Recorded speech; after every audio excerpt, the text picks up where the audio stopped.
Welcome, welcome.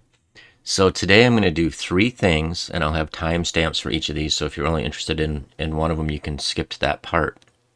But earlier this week, I made a repertoire real quickly on chessbook.com using Agadmator's games as black against e4, and it's a queen to d6 Scandinavian. So I'm going to show where to find those database files. And then how to load that repertoire into chessbook.com, because the repertoire is small enough that it can fit into the free version of chessbook.com, which allows you to drill it using their spaced repetition feature. And then it would also let you play model games, I believe. So my plan is to load it in as a new repertoire into my chessbook, then drill it, and then go through a model game. So in the video description, I have links to both a Lichess Study and a chess.com library. So I'll pull both of those up to show where you'll go to if you click on those links, and then how you get that repertoire file that you can load into chessbook.com. So let's first jump over to chess.com. And if you click on the link in the video description, you will come to this library that's publicly available. And if you just click on this game, Scandinavian Defense, it will open up. And you could pull this up and analyze it and go through the branch of all the different moves. But what you do to download it is just click on this download button. And then it will download the PGN file. And then you can load that into Chessbook. Now, if you click on the link to the Lichess Study, you will come to this study here. And what you can do is you can just click this download button to download the chapter PGN. And that will download that file onto your computer. And then you can go into chessbook.com. And what you will do is, after you get set up on chessbook.com, you can see this is the repertoire I built. It is less than 100 total moves, and so that fits into the free size. You can have up to 100 total moves for both colors on the free version. So you can put this whole repertoire into this free version of chessbook.com and drill it. So to do that, what you do is, I would first recommend under settings, when I constructed this repertoire, I had the settings as 1600 to 1800 chess.com in here. So, you can choose what rating you want to optimize your repertoire for. And eventually, I think you flip that to whatever your rating is that you're trying to optimize it for.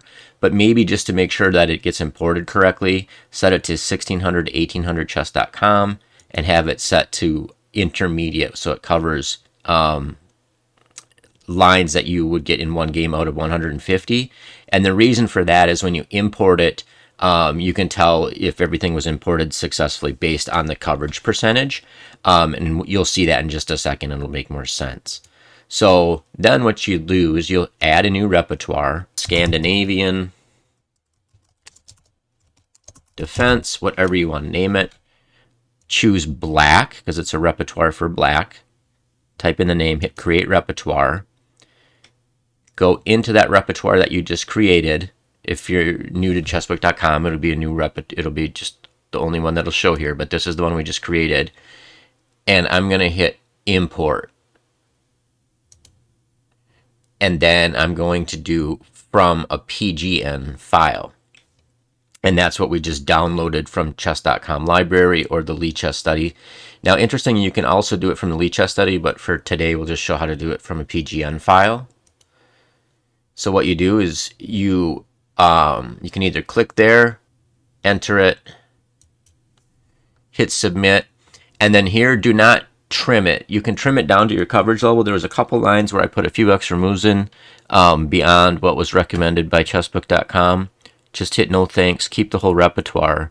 And as you can see, this number should be like greater than 90%. It'll fluctuate a little bit over time based on what moves people are playing out in the wild. But that's the reason I said to put it to 1600, 1800, and 1 to 150. Because if this number is high, then you know that it was a successful import. So that's how you import, and that's as easy as it's that easy. So then you can go in and actually learn the repertoire. So if you go into the repertoire, you can hit this continue learning. And then you can either do everything that's due, recommended moves, but I guess 85 is not too many. Well, that's quite a few, but I'll just go ahead and take the bull by the horns and start doing it. So you can kind of watch how this works, but it will adjust to what we know. And so we'll see how well I can remember this just from building it the other day. I haven't drilled it. Oh yeah, it was a6, sorry, out of move order here. Then knight to c6. And see, sometimes it tells us what to do.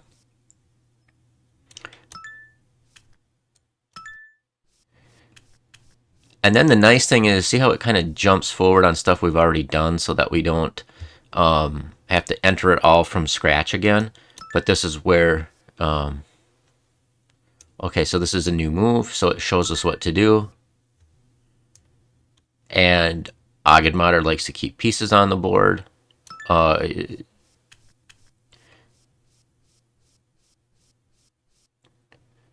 right, so here, I believe we would go bishop to g4.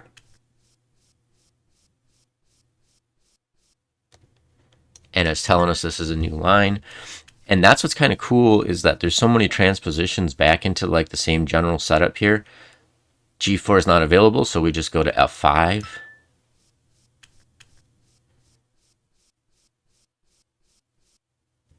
g4 is available, so we go there.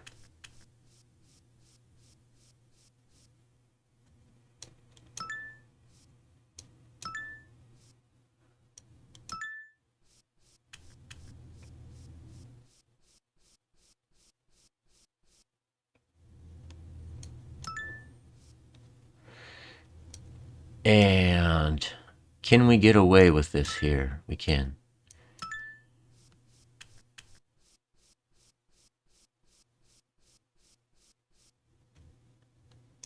Remember, we go here. And he likes to keep pieces on the board.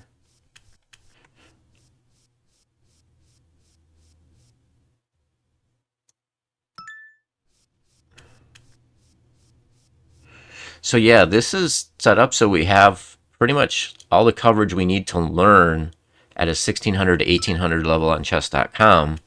And then my thought is what I love, this thing is so compact because we just kind of set up in this same constellation most of the time. And then not learn all the weird stuff that you see one game out of 300 until you actually face it. You can see I'm getting most of the stuff right just from building the repertoire, because he plays it in such a consistent way and he gets such good results with it that it's just kind of amazing. In 85 lines, we get what we will face in one out of the stuff that's not in this repertoire. We would see less than one game out of 150. So if we can just remember this, it's like very effective.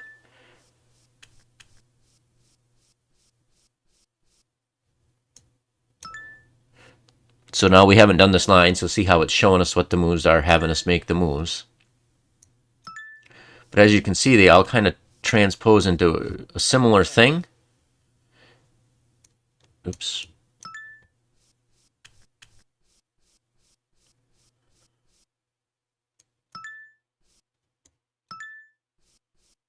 And like I said, there's timestamps, so if you want to jump ahead to where we do the model game, feel free. But I'm just going to go through this, because it's kind of encouraging the rate that I'm getting, being that this is the first time I've drilled this. Now, I'll show you one thing when we get done. I've had different Scandi repertoires in here, with like the Queen to D8 Scandi. And so you see how it said I had mastered like 16% of it. That would be like the early moves and kind of some of the offshoots in it. So that's one cool thing, is it kind of remembers what you've drilled in other repertoires on here, so that it kind of adjusts to how you change over time.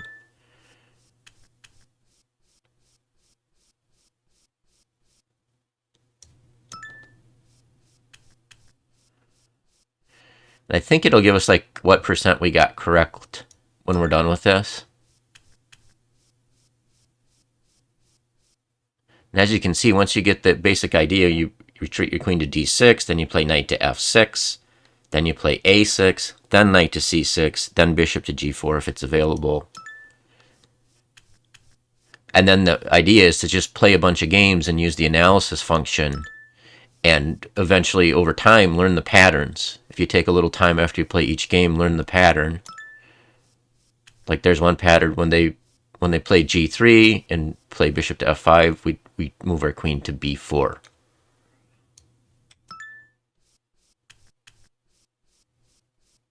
So this is like super easy to remember. Oops.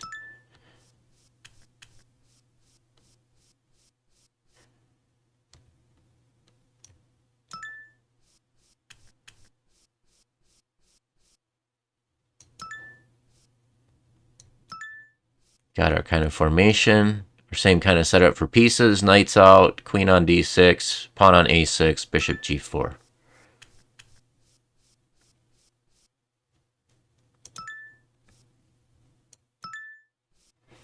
Like there, they played d3 instead of d4. It doesn't matter. We set up the same way. We don't care.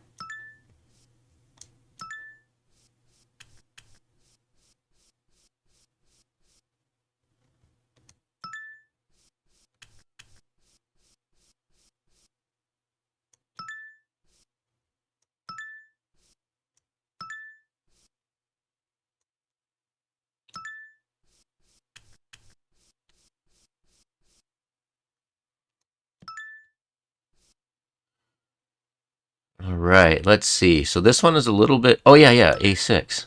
I don't know. Kind of a brain fart there. But that's the point of doing this is for adult improvers, is that then we don't have to remember as much crap. Kind of stick to the system. Let's see. Can we get away with this here? We can.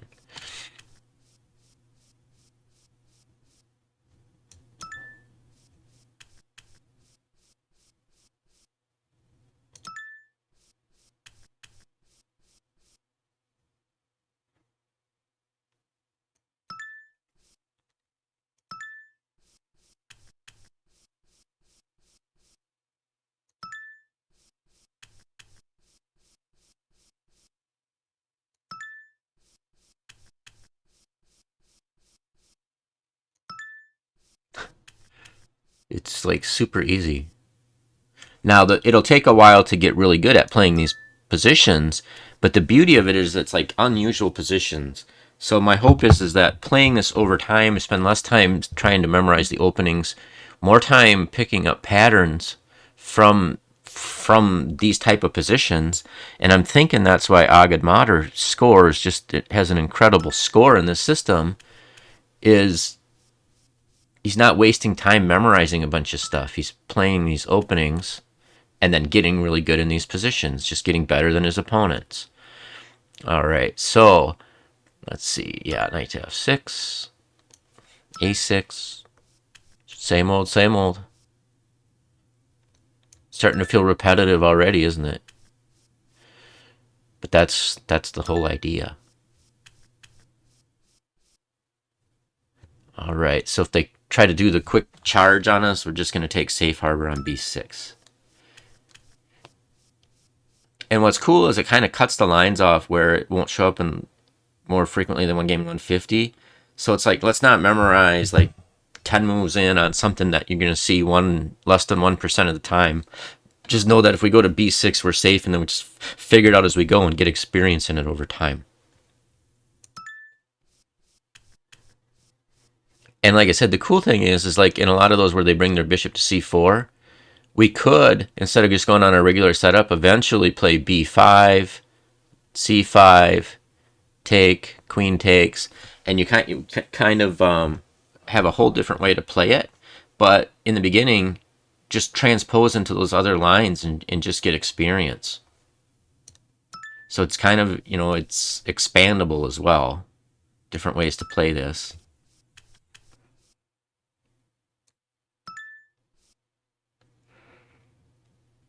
All right, so here is one exception to not playing a6. And the idea is, so if they hit us with a quick c4, then we can scoot our queen over to h5, and then if they push, then we can move this knight over to e5 so that we can get our knight active and centralized. So this is like one little different thing to remember, where we can't just autopilot a6. But the kind of the memory marker is we got to be more aware that when they didn't chase our queen back by playing knight to c3 and blocking in that c pawn, then that's our kind of clue that this is a little bit different. So we may have to play a little bit less robotic.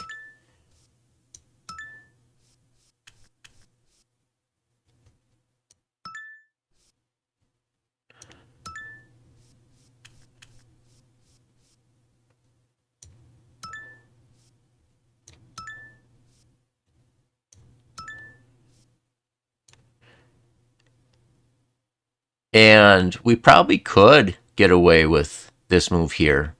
And that's something we could eventually change. But d7 is usually a kind of a safe harbor square for the queen.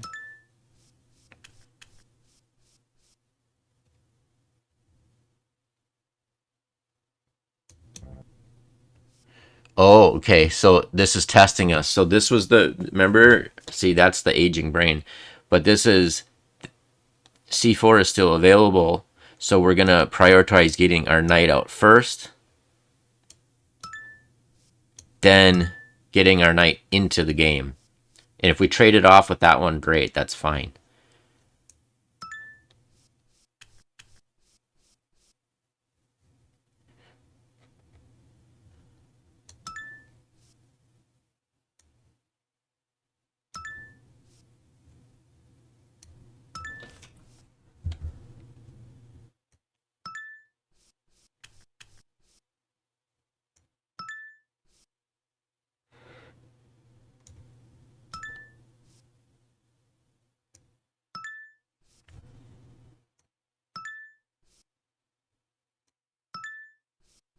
So that's the sideline.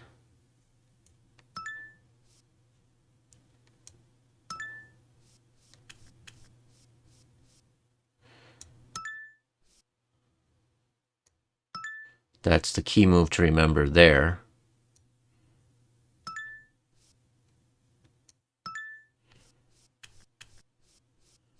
And the cool thing is, too, is like when you miss these moves, like say when they play knight to f3 instead of knight to c3, you may miss those moves for a while. Well, then it will, when you come in for daily training or less than daily training, but I think it won't take that long to remember this repertoire, then it will put more focus on those moves we miss. So key is don't get too worked up about it. Just try to learn it over time.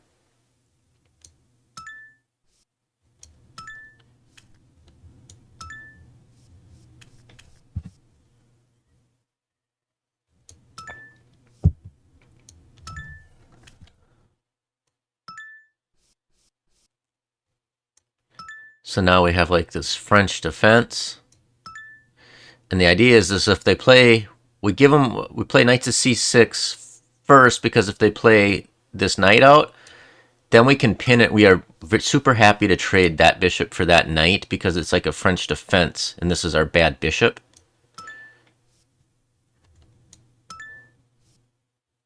Now, they didn't give us time to play that, and we don't want to lock this bishop in, so now we just put it on f5. Some people just put it on f5 right away instead of playing knight to c6, but I kind of like this because it's, if we can get rid of this bishop for that knight, that's a good thing.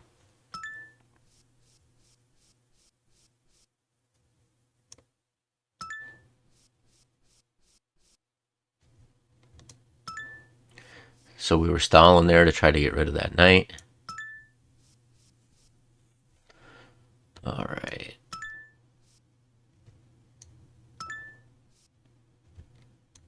Now look how he kind of develops his knights, prioritizes that, doesn't worry about trying to hang on to material.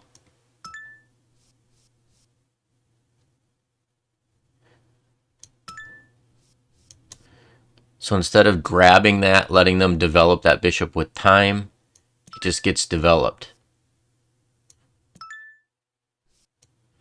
Oh no, actually he doesn't. Let's see. What does he do?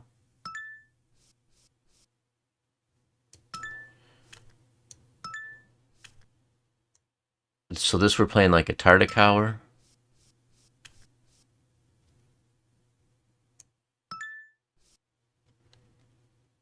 Now, and this is where he just keeps getting developed. That's right. So it'll take a little bit of time, but I don't think it'll take very long to learn this. This is where he grabs it.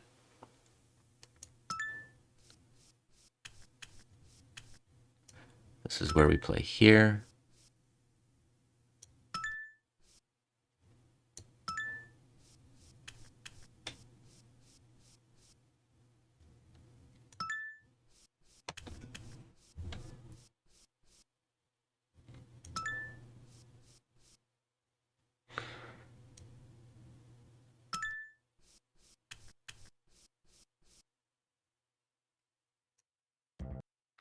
Oh, so see how I missed that again? I just reflexively played that. So once again, memory marker. He played knight f3 instead of knight c3. If we can get this knight into the game, why not? So the idea is, what if he would have went c4 there? We scoot over here, get our knight over here.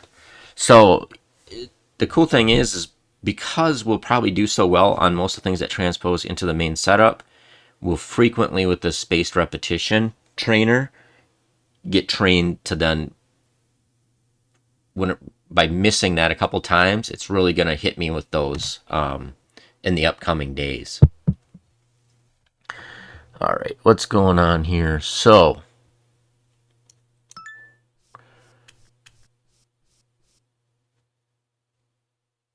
this is where we play the knight first. See how it dealt that out to me. But what's cool is that out of the 85 moves, we played the correct one 81. So 95% of it we got the correct move, and it says we've already have it almost 30% mastered, which is kind of crazy, right? So then it'll give us recommendations of which moves to study in the future days. So yeah, I don't know, like this is like super easy. Now I know these positions are not going to be, they're going to take some time to learn, but at least we're going to be learning things that we'll see, right? And they're like tactically rich positions. So like familiarity with these tactical themes will pay off over time. So now last thing I wanted to do was, if we go back,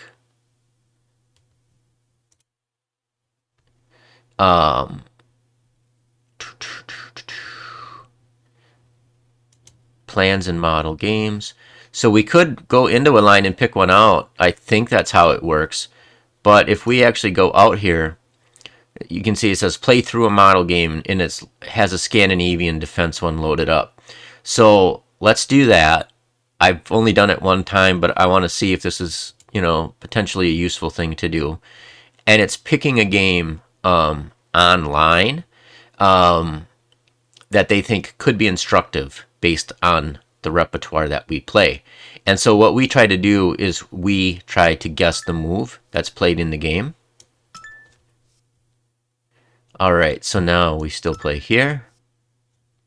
All right, we come back here and see how we're transposing in to that system. All right, so now here is kind of an interesting move, and I don't know that we covered it directly. Normally, you want to challenge when a knight comes to e5 in like other lines of the Scandi. You want to go knight to d7 or knight to c6 to challenge it right away.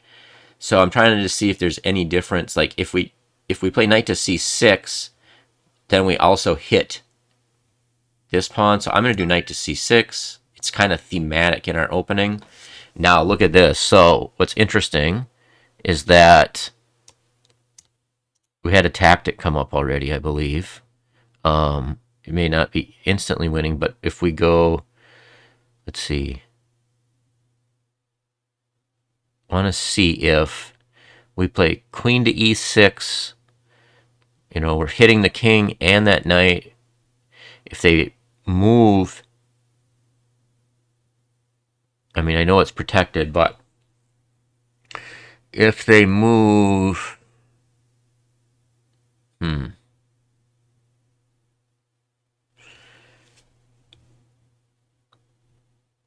let's see. So do we do queen to e6? Let's try it. Nope. So then it's saying that white's fine if they go there. So I guess the obvious thing to do would be to just grab the pawn. Yeah. So that's kind of embarrassing. But we will learn these themes over time.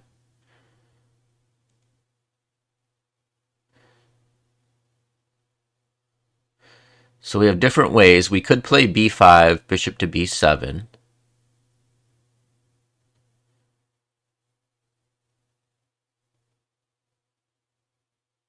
We could just... Yeah, let's try it. No.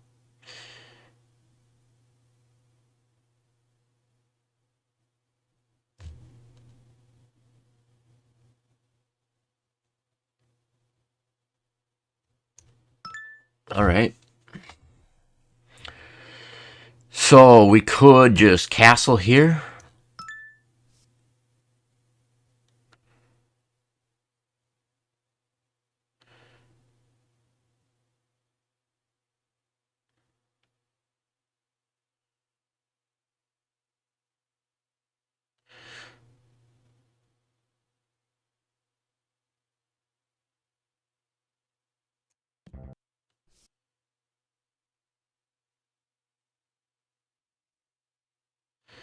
We could centralize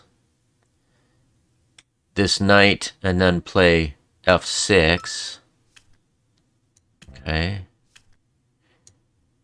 Okay, it wants to take with that.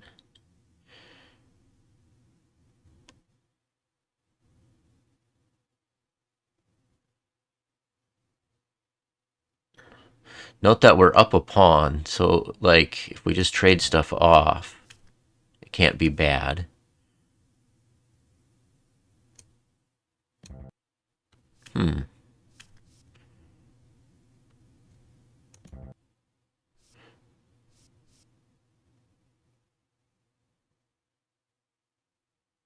All right, what are we missing here?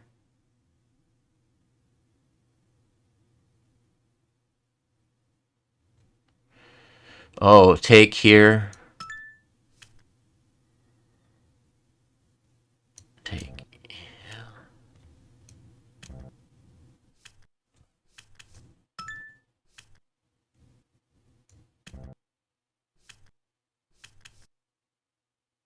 Huh. Wow, yeah, I'm kind of not seeing much today. But that's good. Like this is kind of so a person can actually like get quick experience in this might be a useful feature to try to quickly get experience in the positions that we might see and learn tactics from those positions. So let's see, can we be greedy? All right, so he's hitting c6. So do we have something better than, or c7, sorry, so do we have something better than c6? I doubt it.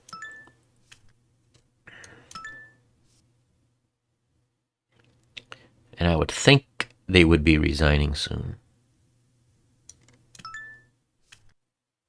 Okay, so that's interesting. So it said that that move's okay. Notice how instead of a question mark, it said that move's okay, which means that it's probably equally as strong or close to as strong as what was played in the game. And if you don't, if you get in a position where there's a bunch of equally moves, you can just hit the play next move and see how they grab the other pawn instead of that pawn. And they're saying, well, not a big difference between the two. So now let's predict the move.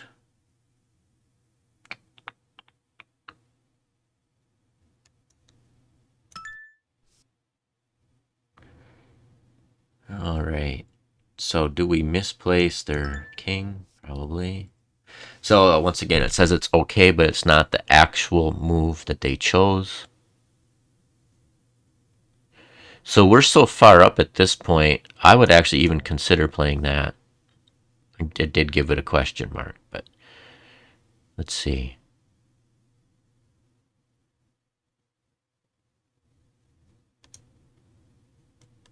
We're probably in, when a person does this, they'll have to choose.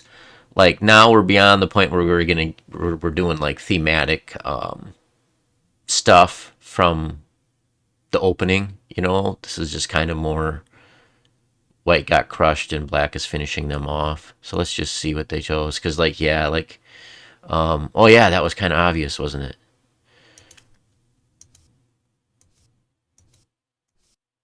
Instead of going through all this. So it said let's see, the player with black had 2 inaccuracies and 1 mistake. We guessed the moves correctly 81% of the time. We made 2 blunders, 1 mistake, and 5 inaccuracies. So that's kind of cool. So that's as much as I'll do in this video. I kind of did a bad job in this model game, but that's like in itself is valuable information, right? But what's interesting is you see how quickly, against like kind of this unusual opening, how quickly. Well, let's see if we hit replay this game. Let's see how quickly they blundered, and it like wasn't even on my radar that they would blunder that fast. So like right here, bam, we're just up a clean pawn. We got pressure on c2, and I don't think this is as unusual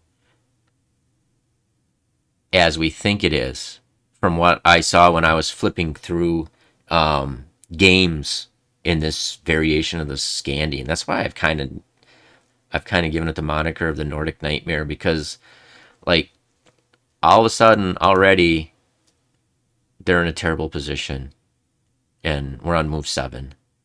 And like in the game, I was like, okay, do we check here, and put more pressure on this, check here so then we can play b5 and get rapid development.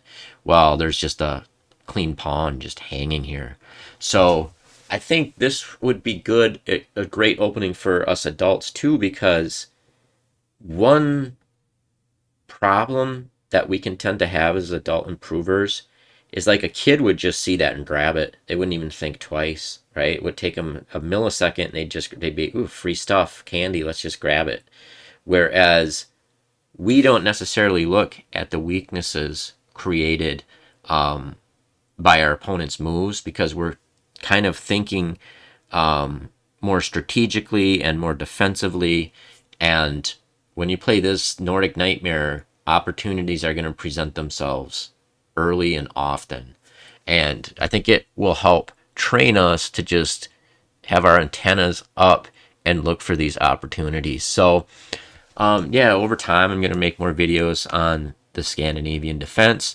Maybe if there's enough interest in it, I'll annotate the repertoire, kind of like I did for the Kali system. I'll put a link to the Kali one up above too if you're interested. That is like another very low memorization intensive way to play with white, and I've been enjoying that and getting good positions actually out of that. So I guess what I'm starting to realize is like maybe we've made chess too difficult, at least for what we need it to be as far as openings go. So anyway, hope you got something useful out of that, and maybe you'll consider playing this and learning it along with me as I try to learn this over time. So, all right, take care.